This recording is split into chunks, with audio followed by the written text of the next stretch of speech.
Aku baru buat inspection satu unit dekat apartmen Putra Harmoni Prison 9 Putrajaya. Kalau kau tengah cari rumah apartmen yang selesa, kawasan matang dan harga masih mampu milik, ini salah satu pilihan yang patut kau tengok. Putra Harmoni ni jenis apartmen kos sederhana, tapi suasana dia tenang dan sesuai sangat untuk duduk sendiri ataupun untuk pelabur sewa. Unit biasanya ada 3 bilik, 2 bilik air, layout praktikal dan ada lift, tak pernah naik tangga.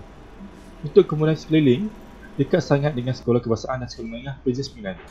Masjid dan surau walking distance, kedai runcit, lobi, klinik semua ada dalam kawasan sekitar. Tak jauh dari Amalanda, My Farm, Taman Botani dan Prison Pedang Putrajaya.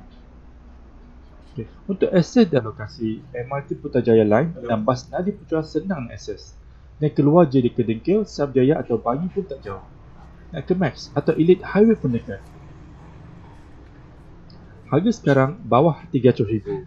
Sangat balai untuk lokasi premium macam ni. Sesuai untuk jawab awam, pasangan muda atau pelabur yang nak rental income stabil. Kalau korang tengah cari rumah yang selamat, tenang dan dekat dengan semua kemudahan, Putra Harmoni ni memang patut korang consider. Nak tahu unit mana yang available sekarang atau nak tengok sendiri? DM saya. Siapkan guide dari A sampai Z.